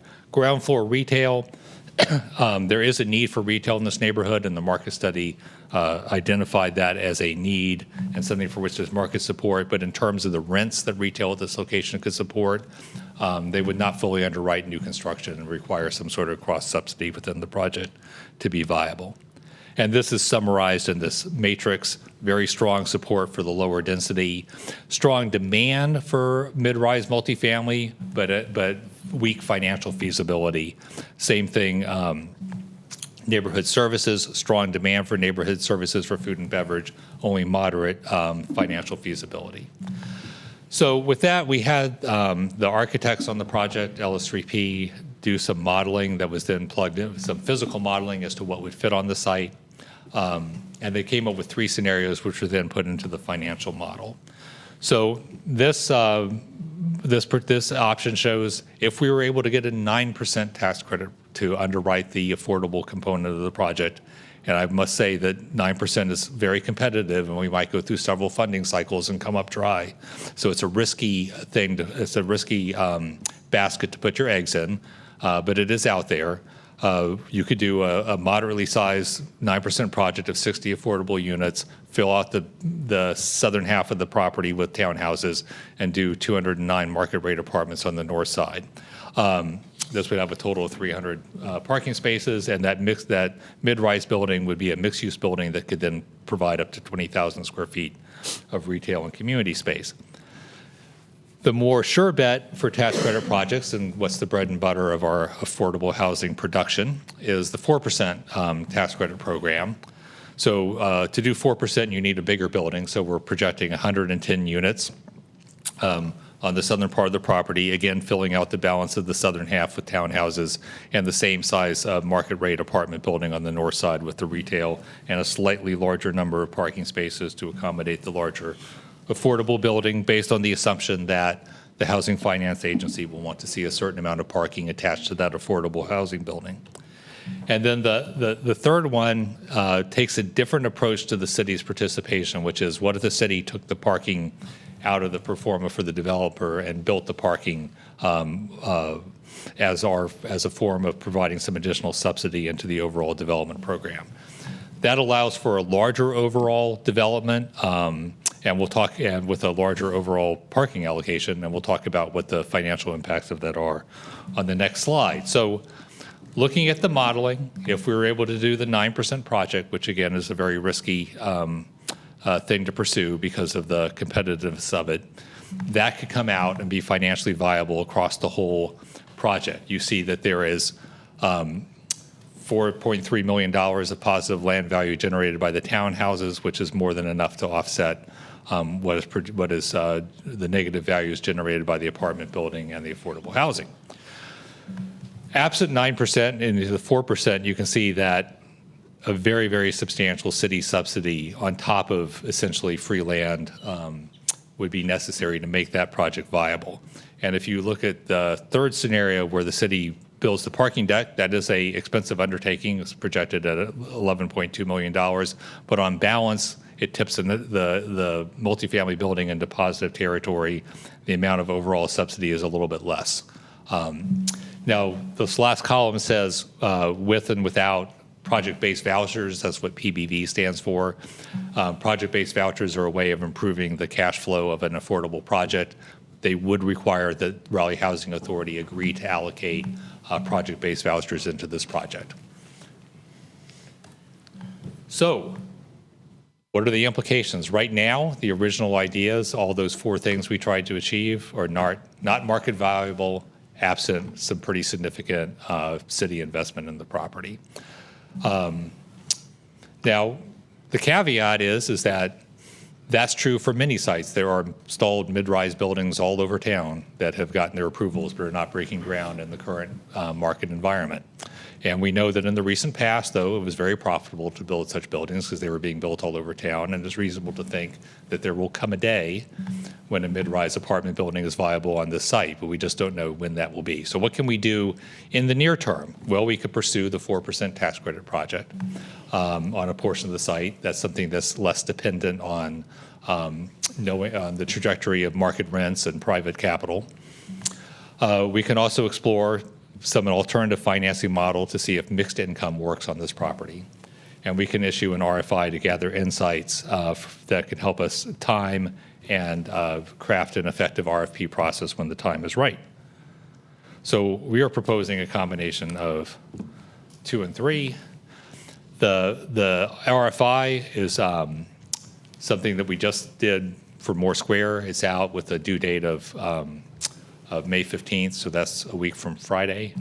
And we would put out a similar document, but customized for the DMV site to gauge the level of interest that the private market has and potential partners have in the property, and get some more information and input that could inform an eventual RFP process. We also have the 2 parcels I've referenced that are south of Hargett Street, the State Street parcels. We could look to fast track an RFP process for those. Those we know that the lower scale of residential development is viable in today's market. This site, given its location, adjacency to the neighborhood, and smaller dimensions, would be very appropriate for a lower scale of development. So that would be something that could get development moving in the area while we wait for things to come together on the big site. And then, of course, we already talked about the temporary ongoing activations. So, the RFI process is a very low risk, low commitment method of sounding the market. It allows us to get some insight from potential partners. We try to keep the submittal requirements fairly lightweight and flexible so that people don't have to spend large amounts of time or money in order to respond to us. I want to stress that we're not trying to question the findings of the market study. Staff have reviewed the projected rents and costs that underlie the financial models and feels that they are reasonable given the data that support them. But we do want to see what else is out there and what folks think and when they think the timing might be right for an eventual selection process. With the State Street parcels, as we said, provides an opportunity for some small-scale infill development. One of the things that's been a priority of the project working group and others is to provide an opportunity for emerging developers to bid on some of these projects. And we think the size of the site is a first step towards that. You could design a process where the intent of the process was to ensure that the small, local, and emerging developers could be effective competitors for the award. And then I think the one thing that we would want to do is maybe a little more community engagement on this. The State Street parcels were not a major focus of the project working group or community engagement to date. We have some ideas off the list of priorities, what might go here, but maybe doing a little more engagement before an RFP goes out would be appropriate. So with that, I am ready to receive any feedback or answer any questions you may have. Questions for Mr. Bowers? Yep. Yes, first off, thank you for the information. I'm sure you knew I was going to have some questions. The first question I want to ask is pertaining to the State Street parcel. Have we had a conversation with Martin Street Baptist Church, because this is in their back door? And if we have, where did those conversations go? We have not had that conversation yet.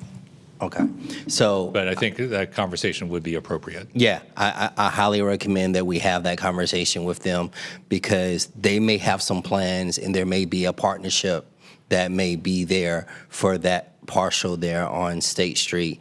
And it may be something that could complement the overall project as well, because they have a lot of parking that is sitting there that I know is being unused at this time. Because they used to rent that parking to the DMV site for their employees to park there, pay and park there. So that would be the first step. The other thing I would recommend, I'm fine with the RFI, because you're not questioning the market study. I'm not technical enough to question the market study, but I have questions about the market study. And with that said, I think a RFI will help us paint another picture of what the community may see as possibilities and potential there. So from my standpoint, communicate with Martin Street Baptist Church. I would do an RFI on all of it, including the State Street piece, and I wouldn't do any RFPs until we had more information. Okay, Councilor Silver. Ken, thank you for the presentation. So the public or those watching could understand, it looks as if the market rate and the affordable housing were in two separate structures. That's right. Can you explain why? And you could say maybe it's who bills it, whether it's not stacked to achieve. It does change the type of construction, which of course would elevate the cost, but why it wouldn't be stacked for the potential of offering even more density on the site? All right. So I'll answer this question, and if any of our colleagues in housing want to add some additional color, they can come down to the mic. But our assumption is that we would build the housing using tax credits, and under the North Carolina's qualified allocation plan, which is how the Housing Finance Agency qualifies your project to receive tax credits, it's extremely hard to use them in anything other than a standalone 100% affordable development. So in other states, other communities, you will often see tax credits used in mixed income development. But that is vanishingly rare in North Carolina, and all of our explorations as to whether that was a viable method going forward indicated that it was not. So unfortunately, an affordable housing product sitting on its own parcel with its own dedicated parking is the easiest thing in North Carolina to use tax credits for. I think you have a phone a friend coming to behind you right there. Yeah, I actually don't have anything to add. I thought I was just coming down in case something else came up. But yeah, exactly what Ken said is right. Okay. Second question, I noticed that the town home development, which you had at the portion of the site, I'm assuming that's going to also be part of the RFI, and I noticed that each scenario, the locations are different, because it seems that that would be the most likely development to go forward first, but depending on which scenario you pursue, the location varies from option to option. So is that going to be part when you put it out for the RFI, and just wanted to have you weigh in on just location of the townhomes. We're going to share these options, and obviously they're not binding because there's lots of different ways you could lay out the site. Since you asked the question, I'll just illustrate, because of the need to have dedicated parking, in this case, for scenario 2, this 4-story wood frame building sits on top of a podium and the ground floor is parking. Now this puts all the parking in a centralized facility, so the affordable component, which is now in the middle, has to be relocated next to that. Now, based on, there's a project that was a partnership between developer Laurel Street and Durham County, where Durham County built a parking deck and made those spaces available for an adjacent tax credit project that Laurel Street built. In order to do that and pass muster with the Housing Finance Agency, they had to both condo out the spaces that were allocated to that affordable building and have them behind a separate gate key. So it can be done. There are complications about it, but there is precedent for handling parking. But we felt like the adjacency here of having those units be very close to that centralized parking facility would be the way to do that. Councilor Patton and then Ford. Hi again. Can you go to the chart? This one or this? Sorry, no, the one with the values, the 3 scenarios and the values. Oh, this one. Okay, Yes. yeah. Thank you. Right. So when I was reading the back of it, obviously the trade-offs here are like, what is actually going to come out of the ground? How much subsidy is it going to take? And like, what can we do to cross-subsidize? And so, but I wasn't quite clear on this chart. Are the numbers in red the amount of subsidy we would need to provide in order to produce that outcome? Yeah. Is that a way to interpret that? Okay. That is how you interpret it. To get technical, what they did was they plugged into a financial model everything except the land value, and then asked the question, what would the land value have to be for this project to work? And so that's called the residual value. And in this case, it was a negative number for the rentals. Okay. So which is very different from where land had been trading for mid-rise projects in the not too distant past. Got it. So in the first scenario, no subsidy or very little subsidy needed. Yeah. And in the second 2 scenarios, lots of subsidy. In scenario 2, that's like a whole year of affordable housing money. Yes. Okay, got it. Helpful. And then a second question, forgive me if you said it and I just didn't catch it. So if the affordable housing bond passes, that will introduce a new tool into our toolkit, which is the mixed income revolving loan Yes. model. Does that have any relevance here? And would utilization of that tool change any of these circumstances? Yeah. So it has relevance in the sense that it provides an option, not on this sheet, that we can explore. And we did ask RCLCO to do some preliminary analysis on it. And the findings of that analysis are not definitive as to this will work here, but they were encouraging enough that it's probably worth exploring. Obviously, a lot of things would have to fall into place for that tool to be available here, including our partner, Raleigh Housing Authority, agreeing that this is a good place to pursue a project. And of course, the bond passing and everything else. But yes, I think that is something that as we continue to do further work and refinement of figuring out how to make development work here, that is a possibility. It addresses Councilmember Silver's question, because that would be a building where the affordable housing would be integrated into the same building with the market rate, would be sharing the same amenities, the same parking structure. So it has some advantages, but we need to make sure that it's a cost-effective way of doing it and a feasible way of doing it. And it may require, because the site is so big, splitting it up into a couple phases so that you're not developing over 400 units and trying to rent them all at once. Ken, can you go back to the slide that had the Milo thing on it? Yes, this. Okay.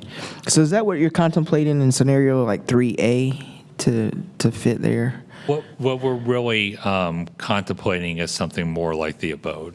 But again, there's lots of different things. We could only model so many scenarios. The Milo is a surface part rental apartment project. And that would give you more. What's telling here is that the rent that they're getting is very similar to the Lincoln, but they don't have a parking deck. So, depending on the land cost, that's a building that's less expensive to build and gets the same rent as the more expensive building. So that's why it's performing better in that analysis. Okay, but that would give you like more opportunities for density for affordable housing if you followed a model similar to that, correct? It's a little denser, but if you look at the third row in this, the positive value is like 8,500 per unit, whereas the townhouses produce, even though they're lower density, produce a way higher land value per unit. So the RCLCO report thinks that a rental townhouse development could spend almost $72,000 per buildable lot or per buildable unit in the development, and for sale could be $120,000. So even though you've got a lower density, the value per unit is so much higher that if you're just concerned about maximizing the land value, you would go with the townhouse. But if we were more concerned about having more available units for folks who needed affordable housing, the Milo would probably be the better option. It would for sure. Okay. The thing about surface part multifamily is, I think that the densest ones in Raleigh are about 30 units an acre. That's about as good as you can get with surface parking in terms of the overall density. If you did affordable housing without the parking podium but surface part, that would take up a significant share of the whole site to do 110 units. Yeah, Councilor Branch. One thing I do want to highlight to all of, bring back up to all of council as well, too, as we have our conversation is the community wants housing, they want some affordable housing, but they also want some type of uses, retail, some type of commerce as well, so that they can, do things within their own community without necessarily having to leave. If they need a great lawyer, that the lawyer has an office within the community, or a doctor and things of that nature. So those are the other things that I think we have to think about and balance when we lost over 300 plus jobs off this corridor when DMV moved. So just want to highlight that it's a balancing act between affordable housing, probably some market in order to balance, but also some sense of retail in this community as well, knowing that there's also another property, I just say west of this, that may also be retail centric. How do these developments balance each other and complement each other as well? So hopefully there'll be more information on that other property and what's happening there, because I think the development that happens there will also greatly impact what happens here, because they're literally in walking distance. I guess my observation, I appreciate all of this work, is it's incredible that you can spend $20 million buying a site, have LIHTC and Raleigh Housing Authority vouchers, and still have to put in potentially $6 to $11 million. Yeah. It is daunting. Yeah. And again, that's a snapshot of where the market is today. And we do expect that to improve. The question is, what is the timing? Yep. How long does that take? So just the assumptions, you talked a lot about how hard it is to get a 9% LIHTC and how competitive. I mean, what is the probability? Because your assumptions were 4%, right? It depends on who else is applying in any given year. So I think, while this site we'll probably have a perfect site score, the tiebreakers in the qualified allocation plan this year are cost per unit being the lowest and the number of units being the highest. So it really depends on what the tiebreakers are in the year, who else has applied. But, you know, like you said, it is more of a risk. All right. Thank you. Any other questions or? Okay. We're just receiving this as an update, correct? Do you need a? Yeah, receive as information. Okay. All right, thank you very much. Thank you. Thank you, Ken. And two quick announcements. Just was made aware of the fact that the employee recognition event that was scheduled for this Thursday is being rescheduled for May 21st. So I know some council members have a tendency to come, but it is going to rain, and it looks like the probability right in the middle of the event is great, and we're going to be outside. So we, HR wanted to reschedule that for May 21st. And again, remind everybody that we are in the middle right now of City Vision as the host community. Folks are here from all over the state starting today, and they'll be here through Thursday. We have a community block party tomorrow, so we're hoping that everybody enjoys the pit barbecue and all that Videri chocolate that we have on the street, as well as the hospitality that we here in Raleigh are affording all of our neighbors from across North Carolina. And lastly, go Canes. What a great game last night. Great, thank you. Next, we've got the different committees. There are no items pending, so then a report of Mayor and City Council. And Councilor Ford, start with you. No report. Okay. We do now have an item in Transportation Committee, and so we will meet on that topic on May 28th from 3 to 5 in council chambers. And then just one item for me.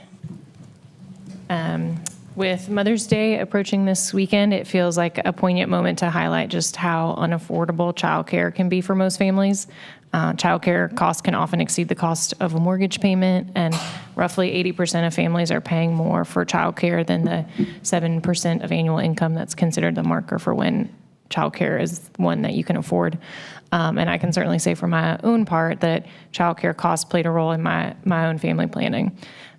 So while the City of Raleigh is not the primary arbiter of childcare provision, licensing, and all the rest, I have asked our staff to look into ways we may inadvertently be creating barriers for childcare providers, and I think we've identified some areas of opportunity. So I'd like to ask staff to bring an agenda item with options for consideration of a text change to the UDO that would serve to facilitate childcare for more children. So moved. All right. All in favor of that motion, aye. Aye. Aye. All opposed, nay. All right, thank you for that. Just want to say happy Mother's Day to all the mothers and all those who have served like mothers. So with that, I have no other report. Thank you. Yeah, no report for me. I just have a few things. I want to take a moment before I have something to motion for, but explain why I'm bringing it forward. So we have raised concerns about employee morale and workforce retention multiple times over the last few years. So this is not a new conversation. But what is new is that I am now formalizing a directive because I believe that we can't wait any longer. We've made real progress on our vacancy rate. We brought the overall city vacancies down from 15% to 9%, and I really want to acknowledge that work because that did not happen by accident. But recent information about vacancies in key departments tells me that the progress we've made is fragile and that we do not yet fully understand what's driving people out the door or keeping them from walking in. So I'm using what we're seeing across the organization as a prompt for a larger question, one that applies everywhere. Do our employees feel valued, supported, and heard? High turnover has real costs in recruitment, in training, and institutional knowledge that walks out the door. And low morale has real consequences for the quality of services our residents receive every single day. So I just really want to get this right, and I feel that that starts with a survey that it's comprehensive, anonymous, and administered across all departments and employee classifications. And so when that also means that when the results come back, I'd like to see them maybe, I'm just trying to idea in stages, maybe just a preliminary briefing on what was found, and then maybe a full report broken down by department in the future. So with that, I want to move that staff develop and administer a comprehensive, anonymous employee satisfaction survey citywide with a preliminary briefing and then a full report broken down by department. I don't know about dates, but just seeing what that would fit within our staffing. Very good point. In fact, I met with the HR director this morning. We already scoped out what that survey will look like. We're going to get through the budget first, and then we will implement that study, and we'll bring it back to you guys in 2 or 3 sessions of 4x4 conversations once we have a projected project timeline. Awesome. So we're on it. Oh, you're already on it. Perfect. Thank you so much. Then I don't need to make a motion. You already did. No, we So got I'm gonna it. retract that motion and just say thank you. The other 2 things I have are just my normal Decoding Democracy Book Club will meet on Saturday, May 9th from 9:30 to 11:30 at New World Cafe on Durley Road. We are finally finishing the first chapter, and we will briefly be overviewing chapter 2. And then lastly, our monthly District D Community Dinner will be held on Wednesday, May 13th from 6 to 8 p.m. at La Cucina Italian Restaurant. Our partners over at Swing will be there to do a presentation to the community about what is expected and hoped for in the future. So please join us. Thank you. Just briefly, first of all, happy Mother's Day, and to all those who stand in for mothers. And as well as I'll be meeting with some of the residents over in Lions Park, Lions Way on Monday to discuss some of their concerns as well that they're having recently. And I just want to thank everyone who went on the chamber trip. I think I learned a lot of how the private sector has invested in the community to help push services and things forward. So just want to thank everyone. Yes, happy Mother's Day, and to all parents who raise children and help our children grow in this city. It is huge. I want to just touch on the child care issue. I know I've been chatting with Marshall in the city manager's office to look at economic incentive deals that could be possible when we do have companies that are coming to Raleigh, whether they can provide on-site childcare. There are a lot of challenges with doing so, but that could help to soften the market to allow for more supply. I would also advocate that we look to increasing the eligibility for who can get subsidies, lower income families who could get a state subsidy for childcare. There's very few families that qualify, and many need this.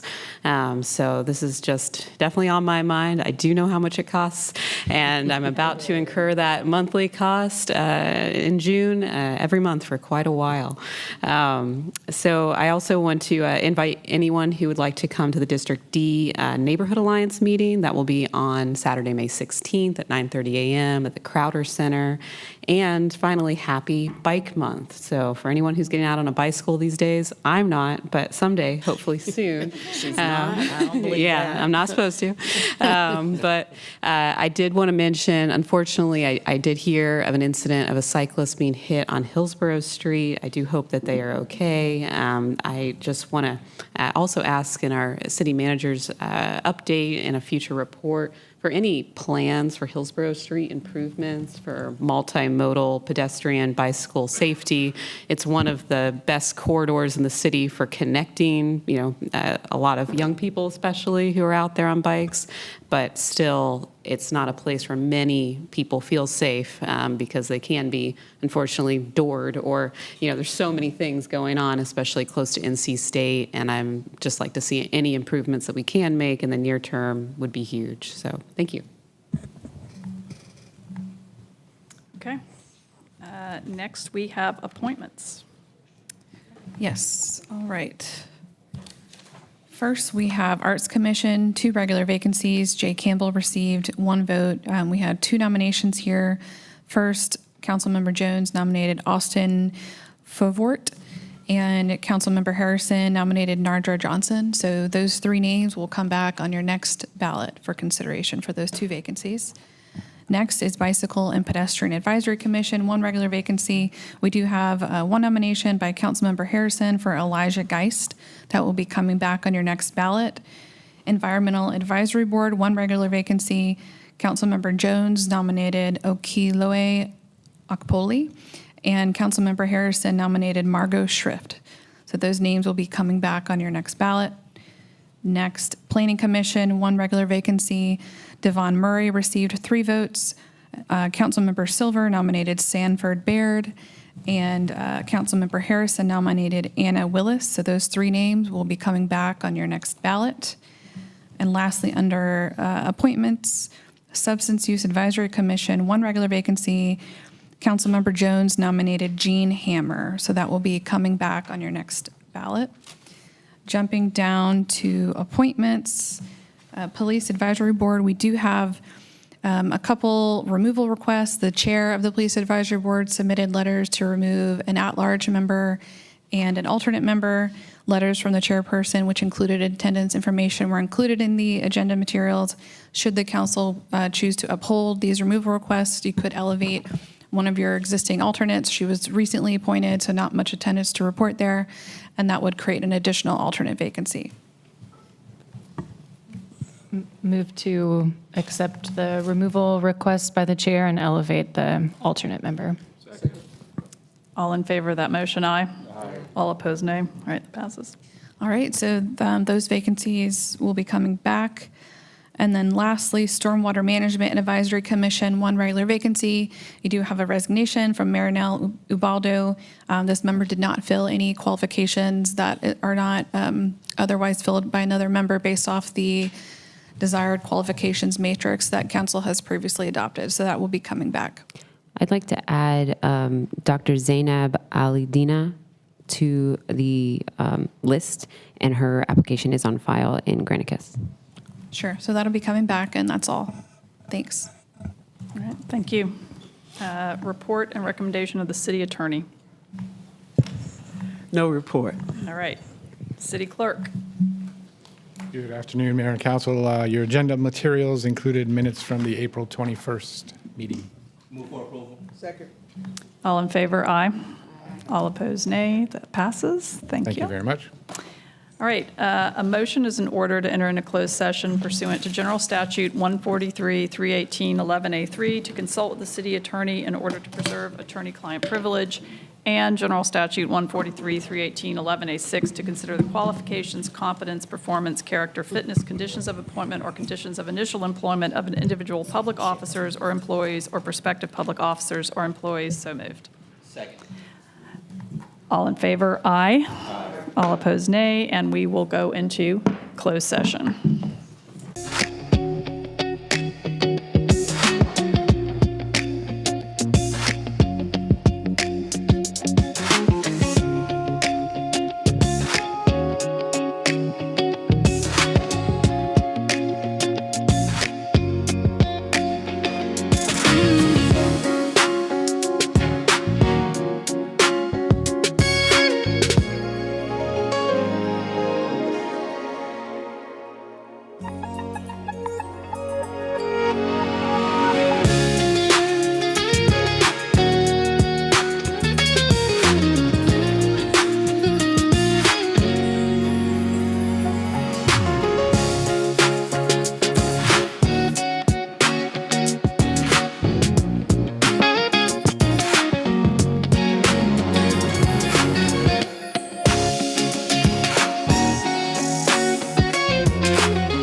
council met in closed session. We have nothing to report out. We are adjourned until 7 p.m.